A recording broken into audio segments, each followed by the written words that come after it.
검찰이 이재명 대표한테 이제 2심 판결에 이제 불복을 해서 선고 하루 만에 대부분 이제 상고를 제기해서 야당 쪽에서는 정치 검찰임을 자백했다라고 이제 논평을 냈어요. 예, 이거는 좀 들어볼게요. 그분들도 공무원인데 죄를 묻는 게 직업이에요, 그분. 그렇죠. 예. 윤 대통령 구속 취소 관련한 즉시항고 안 됐다는 거하고 연결져서 정치 검찰이다. 뭘 해도 정치 검찰을 할 거예요, 민주당은. 윤석열 대통령에 대한 구속 취소 결정은 정말 듣도 보지도 못한 이유로 구속 취소가 된 거거든요. 비난이나 욕을 해도 달게 받을 수밖에 없는 상황이에요, 이건. 지난 대선 캠프 때 함께 하셔서 이제 윤석열 대통령 만들기에 힘을 보태신 두 분들 아니겠습니까? 그때 이제 어떤 직책으로 이제 활동하셨던 거예요, 캠프에서? 그러니까 주로 수행 대변인을 했고 저는 캠프 안에 주로 있으면서 대변인을 했고. 근데 그 정치라는 게 언제든지 뭐 이제 생각이 다르면 과감하게 결단해서 이제 뭐 다른 길을 가기도 하고 그러는데 국민의힘 탈당하면서 뭐 이런 말씀하셨어요. 윤석열 대통령에게 국민도 속고 나도 속았다 해서. 지난 12일 눈물을 훔치며 국민의힘을 탈당하고 개혁신당 합류를 선언한 김용남 전 의원. 저는 당시 윤 후보가 입버릇처럼 이야기하던 공정과 상식이 지켜질 것을 믿었습니다. 국민도 속고 저도 속았습니다.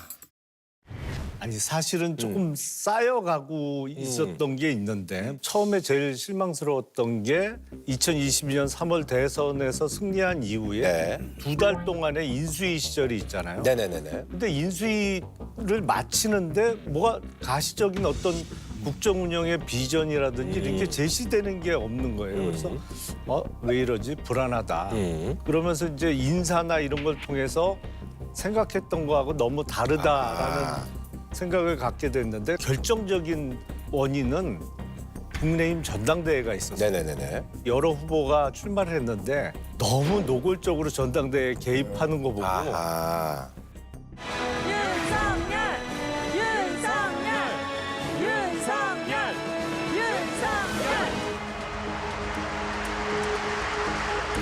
아 이거는 기본적으로 민주주의에 대한 근본적인 개념이 없구나. 아 그러면서 제일 많이 그때 실망을 했었죠. 근데 사실 윤석열 대통령과 그 전부터 인연이 검사라는 어떤 같이 예전에 이제 근무했을 때는 선배 검사 윤석열을 뭐 어떻게 좀 보셨는지.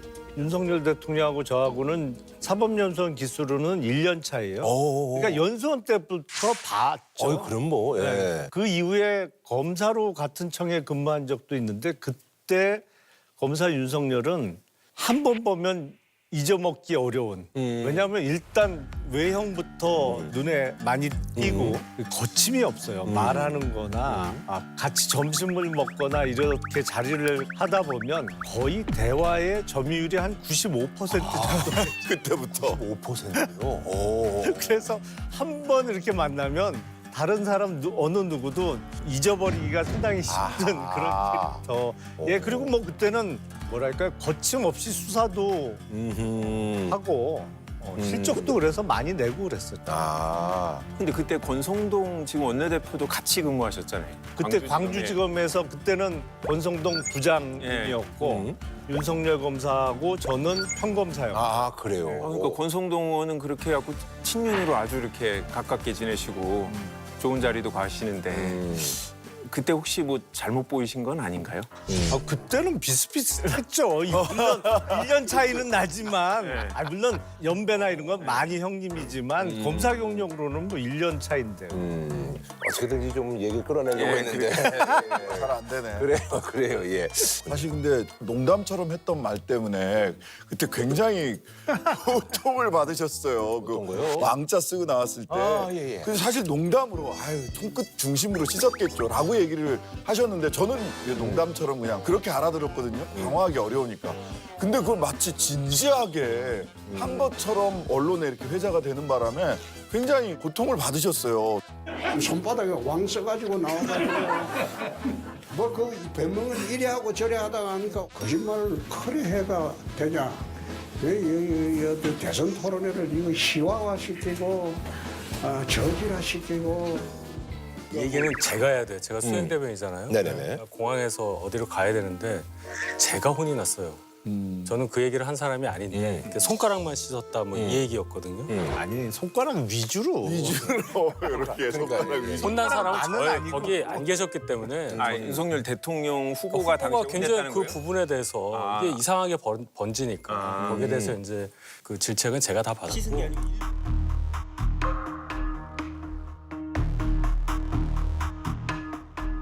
캠프의 효율적인 대응을 위해서 일부 역할이 조정이 됐습니다.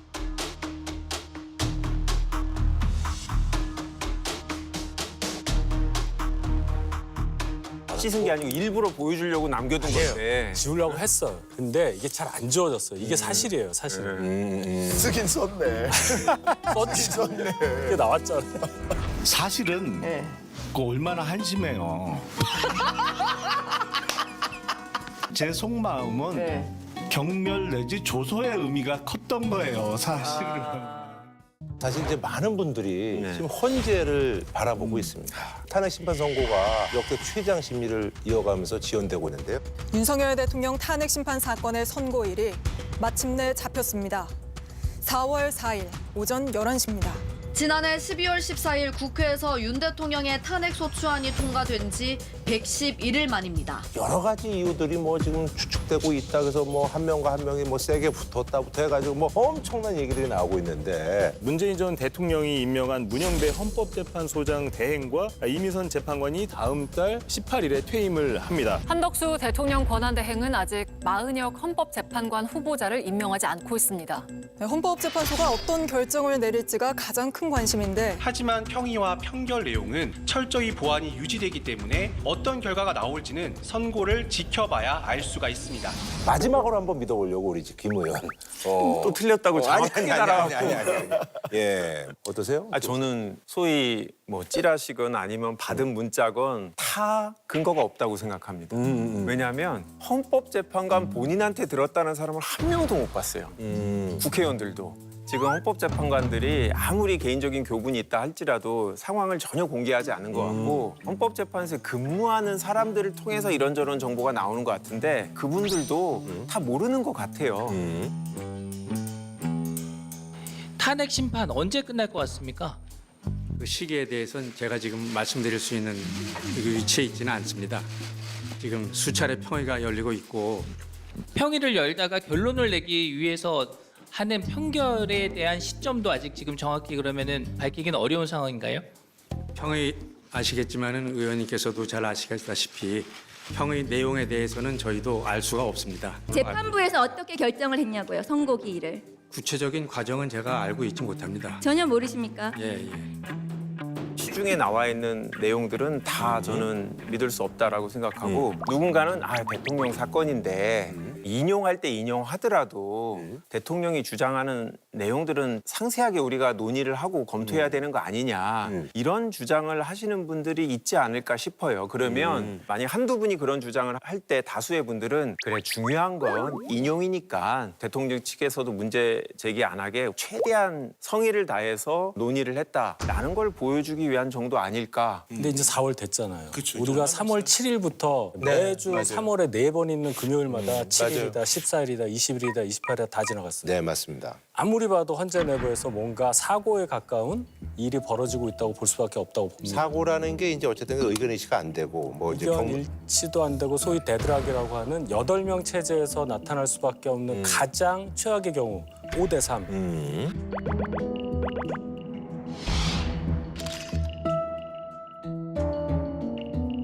한 명이 원래는 들어왔어야 하는데 그 사람의 의견에 따라서 인용이냐 기각이냐 결정될 수밖에 없는데 임명이 안 되고 있는 상황. 그 8명에서 최악의 5대 3.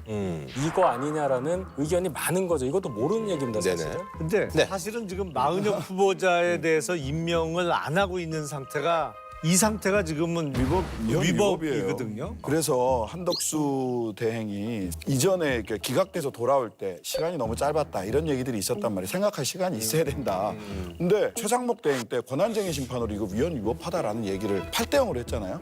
그러면 생각할 시간이 필요 없는 사건이에요. 그냥 결정대로 하면 되는 거거든요. 근데 그게 벌써 지난주 월요일 날 돌아왔으니까 이 방송 나갈 때가 되면 열흘이 넘는 시간이 있는 거예요. 그 중간에 마은혁 재판관 임명하지 임명하지 않는다. 이거는 탄핵하면 헌재 가서도 받아들여질 겁니다. 너무 명백해서. 그래서 저는 임명하지 않는다. 그러면은 탄핵 소추 해야 된다고 봅니다. 근데 왜 임명 안 하는 거예요? 여당이 도대체? 혹시 아시나 해갖고. 저희는 안 만나주시더라고요. 아니 야당에서 자초한 일이니까 제가 그것부터 짚고 넘어가야죠. 작년 10월 17일에 재판관 3명 임기 만료됐을 때 미리 준비했었어야죠. 계엄될 줄 알았나? 이 얘기하시면 안 됩니다. 헌법기관을 구성하는 데 있어서 정파적인 요소를 넣어서 한 명 한 명에다 한 명을 여야 합의로 가는 거를 굳이 우리 의석수 많으니까 우리가 2명 다 가져가겠다 하면서 임명 안 되다가 6명 체제로 갔다가 이렇게 된 거 아니에요. 그때 3명 합의했잖아요. 그러니까 제 얘기는 뭐냐면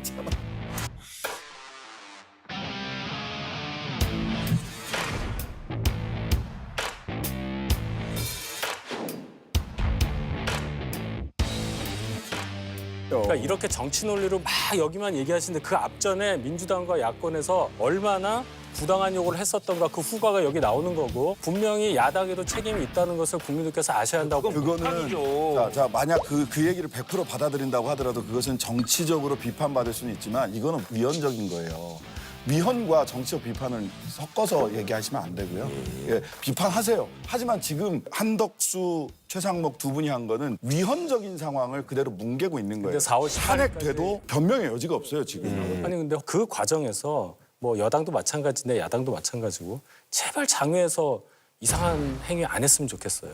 그런 압력이 국민들이 더 불안해하실 수밖에 없는 요소라고 생각을 하고 김한규 의원도 이제 시위 그만하시고 신장식 의원도 그만하시기를 제발.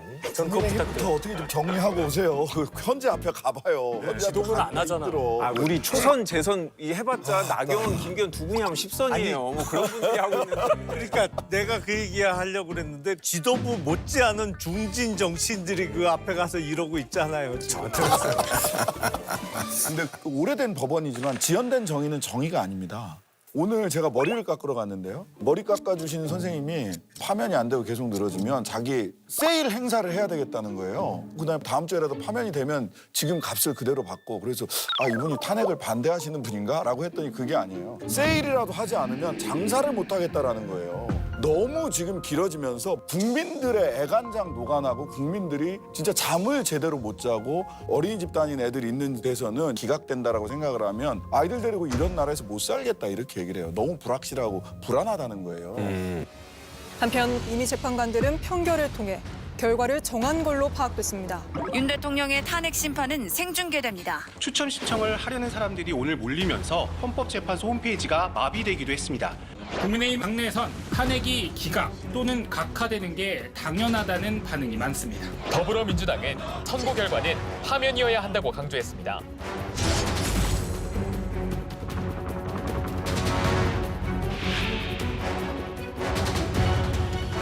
자, 그럼 말이죠. 이제 지난주에 있었던 이재명 대표 이제 공직선거법 2심 선고 얘기. 뭐 많은 언론에서 이 얘기를 좀 다뤘습니다만 뭐 확률적으로 1.7%의 기적이 일어났다고 얘기하는데 그렇게 뒤바뀐 거잖아요.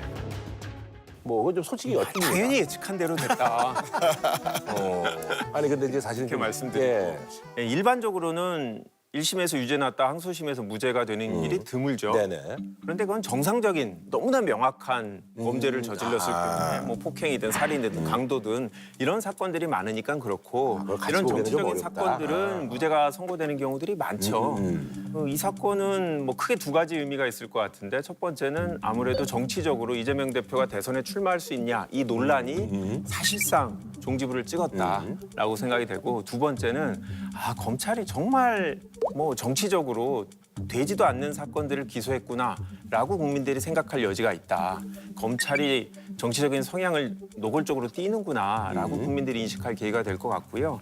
저는 정치적으로 종지부를 찍었다라고 생각했는데 제가 또 국민의힘을 잘못 판단한 게 국민의힘은 여전히 또 대법원 선고도 빨리 해야 된다라고 해서 끌고 가는데 국민의힘이 너무한다라는 인식들을 하게 되지 않을까 싶습니다. 거의 대부분 이재명 대표 무죄 나온다고 예상한 사람 민주당조차 없었을 거예요. 저도 마찬가지고 당혹스럽죠.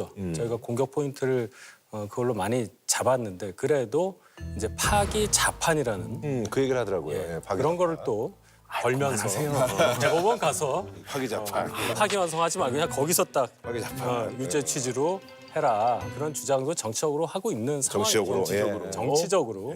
그러니까 파기 환송이 있고 파기 자판이 있는데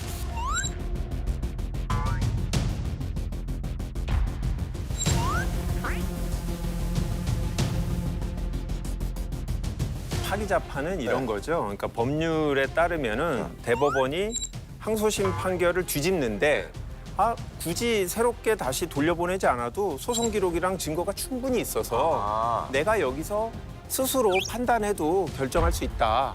이럴 때 파기 자판을 하는데요. 확인해 봤더니 2002년부터 사법 통계가 있는데 항소심에서 무죄를 받았다가 대법원에서 유죄로 파기 자판한 건이 단 한 건도 없습니다. 어려워요. 단 한 건도 없습니다. 무죄를 유죄로 파기 자판한다는 건 불가능에 가까워. 왜냐하면 양형을 해야 되잖아요. 유죄를 하려면. 그렇죠. 대법원은 양형을 직접 하는 데가 아니에요. 그러니까 파기 자판 법률심이기 때문에 파기 환송은 말이 되는데 파기 자판은 그냥 윤석열 대통령은 파면되고 선거할 방도는 없고 하니까 나온 말씀. 그러니까 이제 판사 출신 정치인들이 얘기하면 뭔가 그럴듯해 보이잖아요. 중진들은 판사 그만둔 지 꽤 오래되신 분들이에요. 그래서 뭐 나경원, 뭐 김기현 이런 분들. 그러니까 오선이시잖아요. 판사 출신 이제 뭐 중진들이 이게 뭐 1.7%다 뭐 이런 말씀을 하시는데 1심이 1.7%에 속한 판결을 했던 거 아닌가 싶어요. 근데 파기 자판을 하라고 하는 이유가 3개월 안에 끝을 봐야 된다라는 거잖아요. 그 전제는 뭡니까? 왜 절 보세요? 네? 윤석열 파면을 전제하고 하는 주장이잖아요. 불경죄예요 지금. 근데 오늘따라 미소가 많이 웃으면서 얘기를 하네. 아니 너무 재밌어서 그래. 나 요 국면이 조기 대선을 전제로 하는 얘기거든. 그래서 알만한 사람들은 다 안다는 얘기. 꼬였어. 저기 스텝 꼬였다. 그리고 재밌었던 거는 저는 이 판결문이 한 100페이지 정도 딱 되죠. 100페이지입니다. 딱 100페이지 되죠.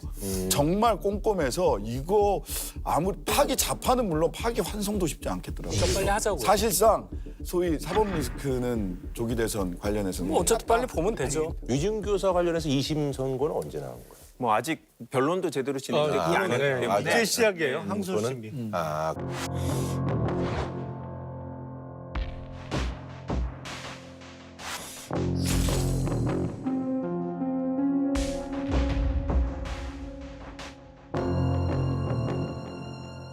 2032년도부터 다시 시작이 되겠죠. 2032년이면 일단 탄핵이 없다라고 생각하시죠. 2030년. 32년이라고 하신 것 같은데 혹시 지금 민주투사가 정확하신데 2030년. 큰일 나요 그럼. 죄송합니다. 2030년.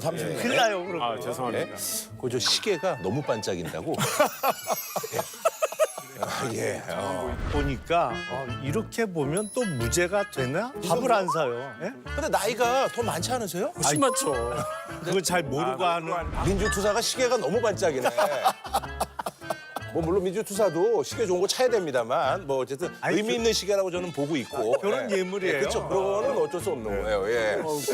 어쨌든 근데 이 1심과 2심이 이제 판결이 완전히 다르게 나온 거잖아요. 그 이유에 대해서 좀 얘기를 좀 해주신다면. 1심에서는 이렇게 생각할 수도 있고 저렇게 생각할 수도 있고 이런 경우에 국민들이 오해 소지가 있었다. 그렇게 볼 수도 있다라고 이제 법원이 그래서 이제 해석을 유죄를. 했는데 이제 항소심에서는 엄격하게 본 거죠. 이건 형사 사건이기 때문에 허위 사실을 공표한 거냐라고 볼 만한 명확한 허위인지 그 사안 자체만 집중을. 그렇죠. 또 그리고 이 사실이라고 할 때 이 법적으로는 출생지, 가족관계, 신분, 직업, 경력, 재산, 행위, 지지 여부에 대해서 사실과 다른 얘기를 했을 때 처벌하는 거거든요.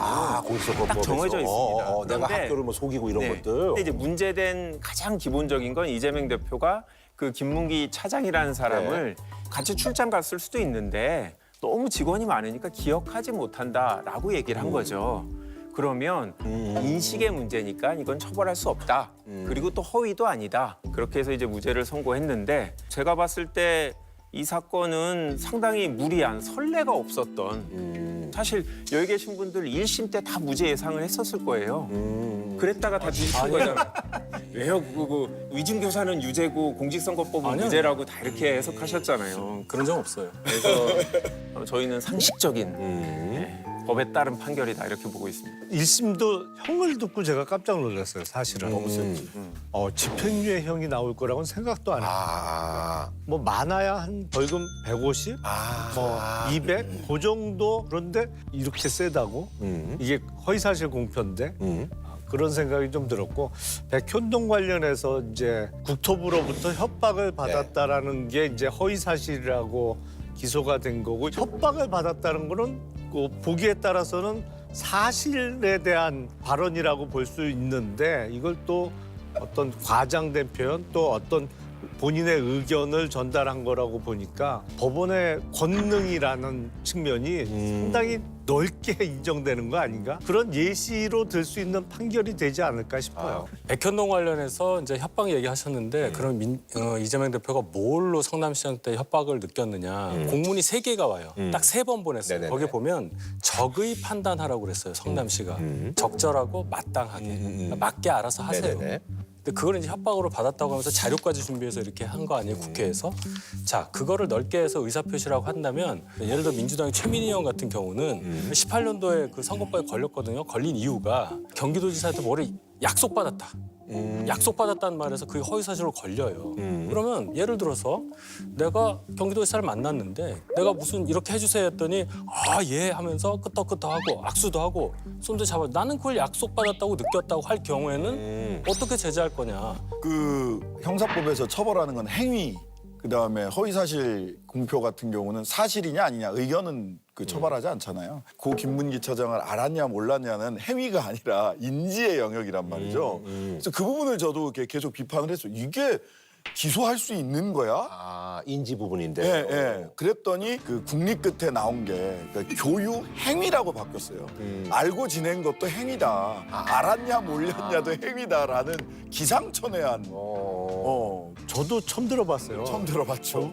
그러니까 이게 법률 용어는 절대 아니고 우리가 일생활에서 교유행위라는 단어는 거의 쓸 일이 없거든요. 근데 왜 교유라고 표현을 했을까 이렇게 들여다봤는데 유자가 놀유자잖아요. 그러니까 다는 거죠.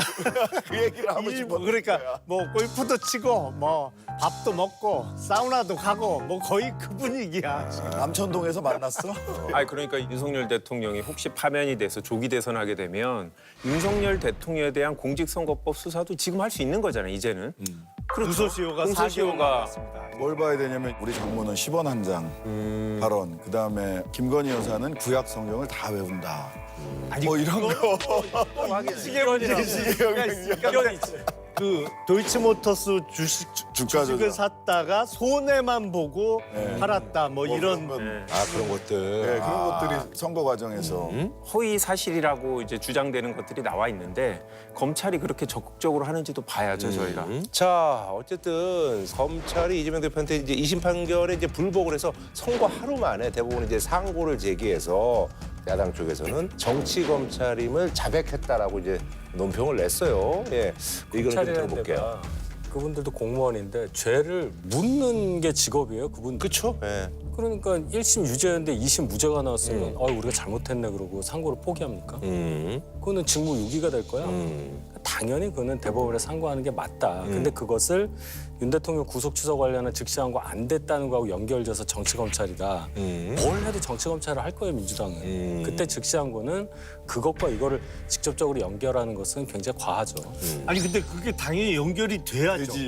왜냐하면 저도 이재명 대표의 사건은 충분히 상고할 수 있다고 봐요. 왜냐하면 1심과 2심의 결론이 정반대로 바뀌었으니까 뭐 그렇죠. 대법원에서 최종적으로 판단을 받아보자라는 의미에서 상고할 수 있는 사건이라고 생각이 되는데 다만 윤석열 대통령에 대한 구속 취소 결정은 정말 듣도 보지도 못한 이유로 구속 취소가 된 거거든요. 여태까지 70년 넘게 다 구속 기간을 계산할 때 날로 계산했어요. 그리고 법 조문에도 날로부터 날까지로 규정이 돼 있어요. 이거는 뭐 물어볼 필요도 없고 검찰에서 즉시항고를 당연히 했어야 되는 건데 납득할 수 없는 이유 아닌 이유를 대면서 즉시항고를 포기했단 말이에요. 비난이나 욕을 해도 달게 받을 수밖에 없는 상황이에요, 이건. 사실 여기 이제 하나 더 생각을 해봐야 될 게 있어요. 상고 포기한 사건이 있습니다. 한동훈 법무부 장관이. 윤석열 검찰총장 징계 사건이에요. 이른바 추윤 갈등 국면에서 법무부는 윤석열 당시 검찰총장에게 정직 2개월의 징계를 내렸습니다.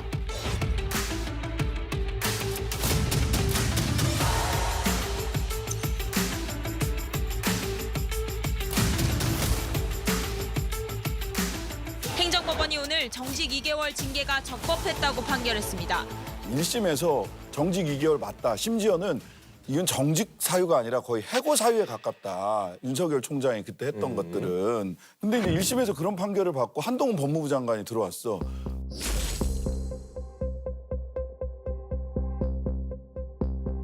윤석열 대통령이 오늘 오후 한동훈 법무부 장관과 김현숙 여성가족부 장관을 임명 제거했습니다.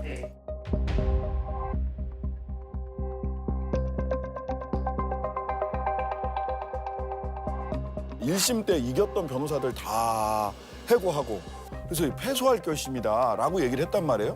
그래서 진짜 패소를 하더라고 한동훈 법무부 장관이. 그럼 이재명 대표랑 똑같은 거야. 1심, 2심 결과가 완전히 바뀌었어요. 그랬으면 상고했어야지. 그건 상고를 안 했어요. 아니 직무유기래잖아요. 직무유기인 거잖아요. 그렇죠? 상고 안 하면 직무유기 아닙니까? 그러니까 공무원이. 법조인이 아니었어요. 그러니까 잘 모르겠네. 지금 상고를 한 거는 기간 측면에서도 봐야 돼요. 항소심에서 선고가 딱 되면 항소할 수 있는 기간이 7일. 그다음에 고등법원이 이 소송 기록을 대법원에 14일 내에 보내야 되고 맞아요. 상당히 기간이 길어요. 근데 검찰은 바로 다음 날 이제 무죄에 대해서 상고를 하고 고등법원도 그 다음 날까지 바로 대법원에다 서류를 넘겼어요.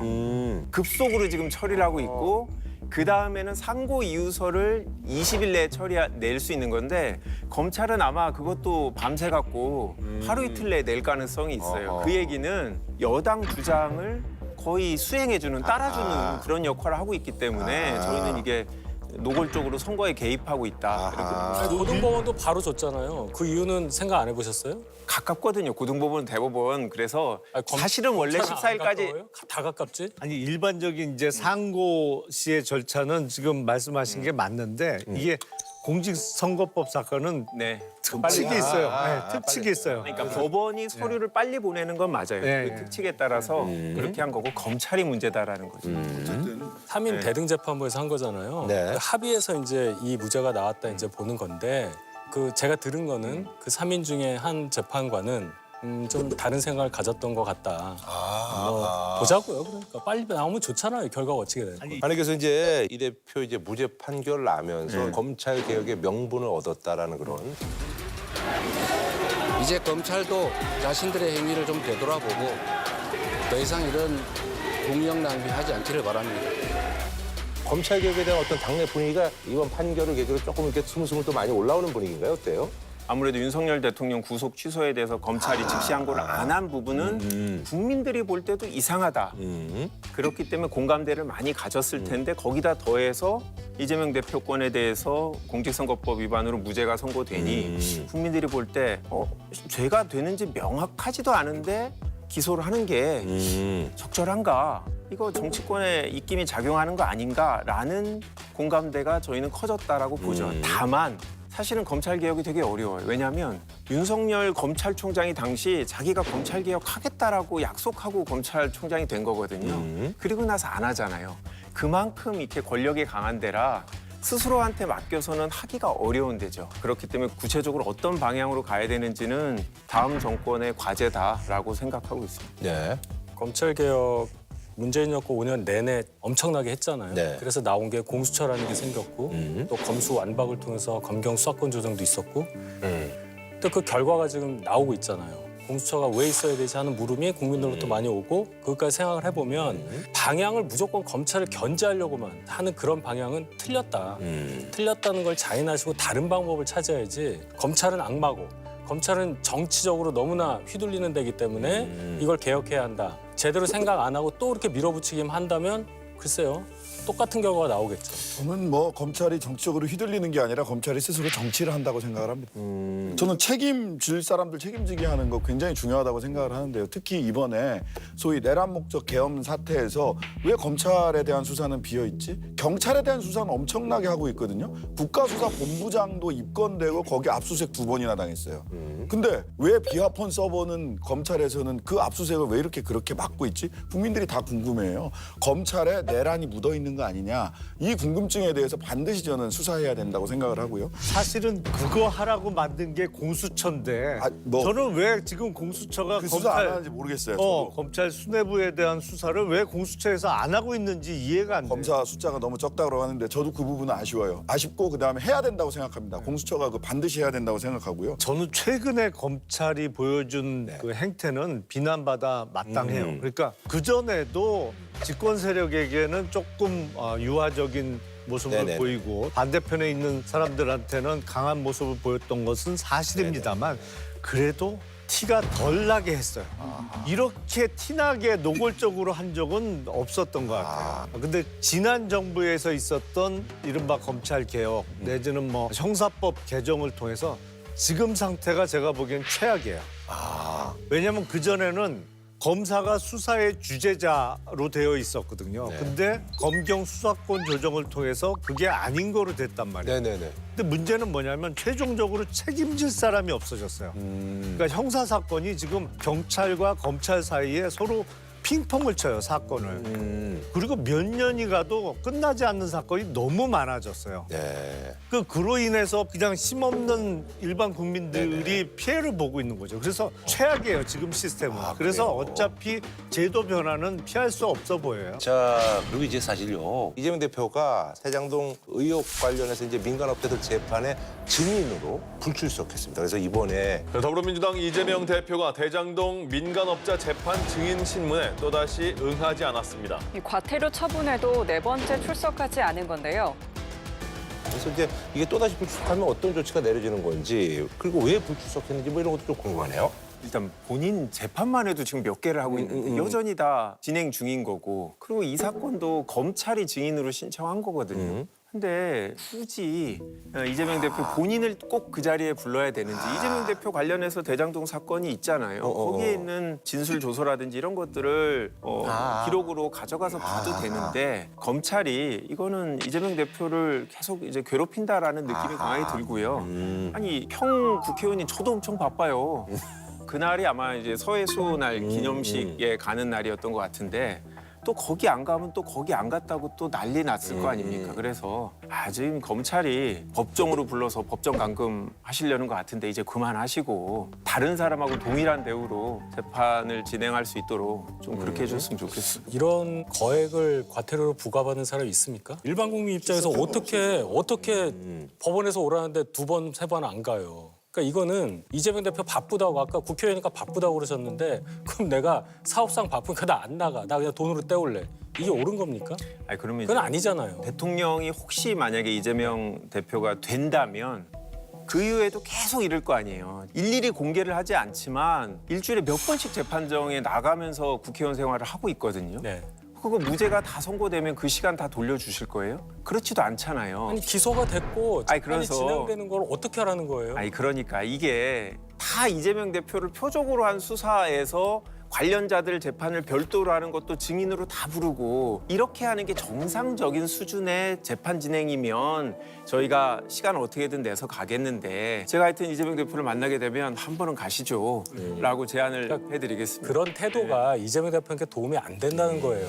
근데 지금 우리가 어마어마하게 혼란을 겪고 있는 게 대통령직에 있는 사람의 준법의식 내지는 헌법에 대한 존중의식이 없다 보니까 이 혼란을 우리가 겪고 있는 거잖아요. 그러니까 이재명 대표는 검찰이 증인으로 신청을 했습니다만 법원이 판단한 것이잖아요. 그래서 누가 뭐래도 가장 유력한 대권주자임이 분명한데 많은 국민들의 시선을 의식해서라도 나는 법을 잘 지킨다라는 걸 보여주는 차원에서도 오히려 법정에 증인으로 출석하는 게 낫지 않나라는 생각이 좀 듭니다. 예. 그렇죠. 저는 언젠가는 한번 가게 될 것 같아요.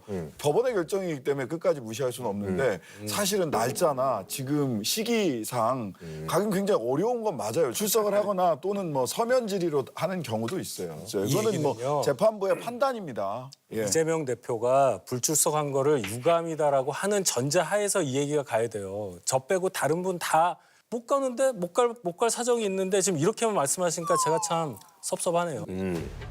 재판부도 전반적인 경위를 확인하기 위해 이 대표의 증인 신문이 필요하다며 과태료 처분의 실효성이 없어 출석 확보 방안을 고민하고 있다고 밝혔습니다.